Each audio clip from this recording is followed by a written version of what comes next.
سندره وای نو دا واده خوشحالی ده بالکل دا ولا جایز دی او که پیغلی جنکه سندره وای نو آواز عورت ته بار بنوزي زمون خلق ولن په کورونو کې ډیګونه ولګي او هغه شلنګار او ټول په خوا کې چې کم جمعات ته نماز خطن مست جمعات کې څوک نشي کوله دا ولې مونږ په گمراهۍ باندې سریو مونږ د الله سره دښمنی ولې کاو اگر رب چې مونږ له جون را کړې قسم دې ورو دا زندگی دا مال دا دولت دا صحت دا بچي دا مونږ له رب العالمین را کړې او چې وی غواړي په یو سکند کې درنا غشتې شي اوس به په پاله جوړي بیا بسکه اوس بدل تمور رو پر دی پلار بدل ترو پر دی دا ظلمی او بالغ بچي بدل ترو پر دی او بیا بچي غوي او خزي بر سر په تور چړ تړلې او غبل بده جوړ کړي ته د خدای دښمنی نشي کوله قسم دې کده خدای د یو ماشي دښمنی مونږ کولې شي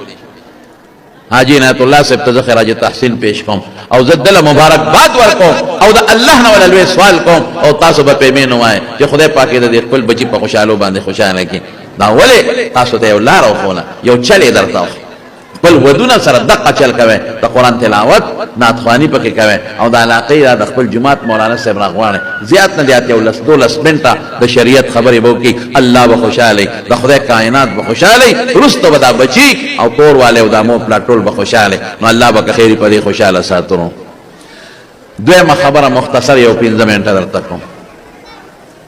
واده نه پس واده خدا عطا الله صاحب د کور والو دا واده نه پس بسنګ جون تیرای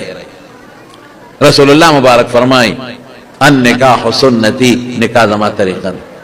ومن رغب عن سنتی فليس مني زما د طریقې نه بس او کې اراده نه کوي چې مړه نکوم واده مړه واده ته پکې لا ضرورت ده یو کې یو انسان د یو خاص وخت تقاضا او د یو خاص وخت انتظار کوي بیا خبره ده زر پکار حضور پاک په لونه ډېر زر واده کړي ډېر زر او رسول الله مبارک فرمای اذا خطب الیکم من ترضون دینه وخلقه فزوجوه چې انسان راشي او تانه لور خور او دین مخي او خوې مخي ورکوا بس او الک لم په دې زمانہ کې زمارونو کوشش وکړه دا زمومنه د حضور پاک سنت دی خاص چې الک لم زر واده کوي ګور انتظارونه مکوي په خوا به د 15 تعالی پر سید نو واده به ولا کا او جناب هم د 15 او 10 تور سید نو واده دا بس اوس هغه څه ختم دي نور په خپې په پختوم نور نشم پیولې د فیسبوک او د نت دا ور دي او خيار کار دی هغه چې الک بالغ شي فوري ولا واده کوي او خيار مونو پلار هغه دي چې جناب پیغله شي فوري ودای انتظارونه مکوي بچي په ګناه مو ور سر کوي د خدای خاطر زر کوي او دا واده نه پس بسنګ جون تیرو نو صرف یو حدیث ته رسول الله مبارک میں درته وای حضور پاک فرمای خیرکم خیرکم لاهله وانا خیرکم لاهلی وی بهترین انسان څوک دی بهترین انسان هغه دی چې خپل خدای او بچو سره خي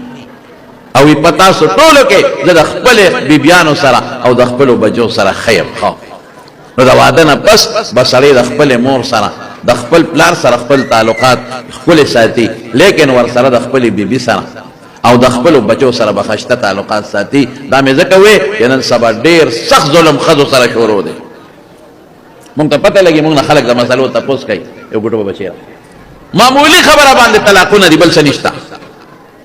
دومره ظلم شروع دی کنه دومره ظلم چې زم د خلک به الله له جواب ورکړي د قیامت پر دا خلق با الله سره څنګه ملاوي یقینو کې رسول الله صلی الله علیه وسلم چې کوم اخیری حجۃ الوداع په هغه کې اعلان کړی نو ټولې وره او د وفات په بیماری کې اعلان کړی دی الا فتقوا الله فی النساء خبردار خبردار د خدای نه یریږي د خذو په حق کې انهن عوان فی ایدیکم دا ستاسو په لاسو کې قیدیان استاد کور داغه جیل خانه ده کته پلار کر پرې دی خوځي او کته نه پرې دی نشیتلی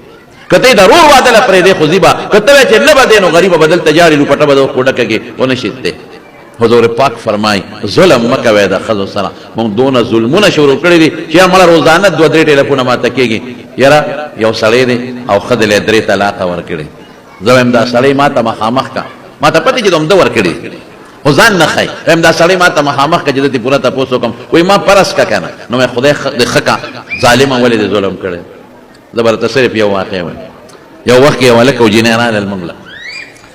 او هغه الک هغه جنیره طلاق ورکړو 3 طلاق یې ورکړ الک سره خپل مور او پلار اورونه راغلی او جنې سره خپل مور او پلارونه راغلی زه زنانو سره نه ملاويګم نو هغه په کور کې دنه دی بیٹک کې نشته